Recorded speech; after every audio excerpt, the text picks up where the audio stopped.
Mesdames et messieurs, chers concitoyens, je vais faire le point sur l'avancée du plan local d'urbanisme.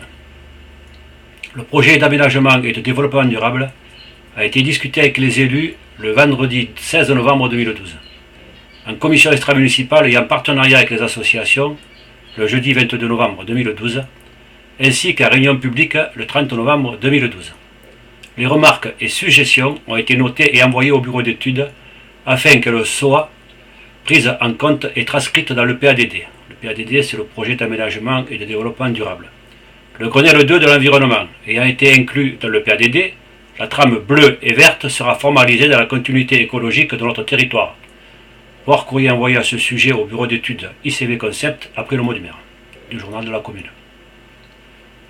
Actuellement, nous sommes toujours dans l'attente du retour du PADD revu et corrigé, afin d'en discuter avec les personnes publiques et associées.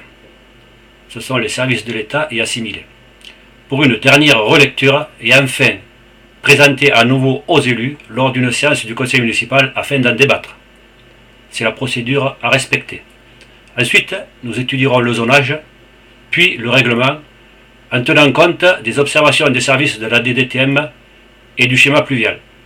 Ces phases d'élaboration, parvenues à leur terme, s'ensuivra l'enquête publique et en dernier ressort, le conseil municipal se réunira pour approuver le PLU ou le rejeter.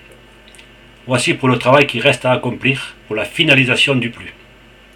Concernant les nouvelles surfaces à urbaniser, les possibilités à prévoir n'ont pas évolué. Côté Brissac-le-Bas, rien n'a changé depuis les dernières discussions que nous avions eues. Le lotissement communal pourrait voir le jour au lieu dit la papeterie sur 2 hectares à 500, ainsi que l'ouverture d'une future zone constructible à droite du cimetière sur une superficie de 3 hectares à 500 au lieu dit la planque. Restent ensuite les dents creuses, espace urbanisable entre 2 unités foncières, sur la route de Ganges et dans le quartier de Ternisson. Pour Coupiac, nous sommes opposés aux propositions du bureau d'études qui prévoyaient tout simplement la suppression de toutes les zones urbanisables.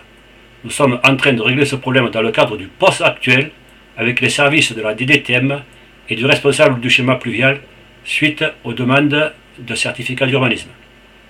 Si l'on résume, en ce qui concerne l'étalement urbain, nous consommons 6 hectares à proximité du village sur une superficie globale de notre village de 4313 hectares.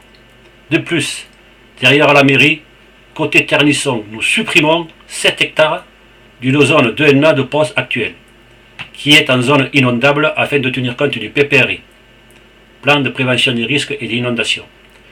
Je tenais à vous informer de la situation actuelle sur l'avancement du plan local d'urbanisme et du fait que le bureau d'études InfoConcept ne répond plus au courrier envoyé. J'espère cependant que les discussions vont pouvoir reprendre rapidement dans notre intérêt à tous, habitants de Brissac. Le PLU est un outil maîtrisé du développement de notre village auquel vous avez participé par le biais des réunions publiques. Il faut savoir que dans le cadre de la réforme des collectivités territoriales, une volonté se dessine afin d'enlever aux communes cette compétence et de la transférer à la communauté de communes, ainsi que la gestion de l'eau et de l'assainissement. Une volonté affirmée de vider les communes de la maîtrise de leur devenir et qui va à l'encontre de la décentralisation. Affaire à suivre. Arrive aussi le dossier carrière et le renouvellement de son exploitation mi-mars 2013. Nous allons réunir la commission extra-municipale afin d'étudier tous les éléments en notre possession afin que la discussion s'engage sur ce projet. Une rencontre a eu lieu avec l'association ADEBA et la commission carrière le 21 février 2013. Des interrogations ont été soulevées, nous en discuterons. Il faut savoir qu'il va y avoir une enquête publique à ce sujet. C'est la procédure. Il est prévu que dans ce cadre, une réunion publique afin de vous associer à la réflexion.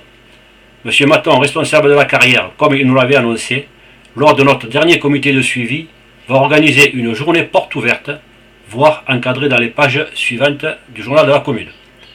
Pour les travaux en cours, les projets vont bientôt se concrétiser. Voilà, en attendant un printemps ensoleillé, je vous dis à très bientôt.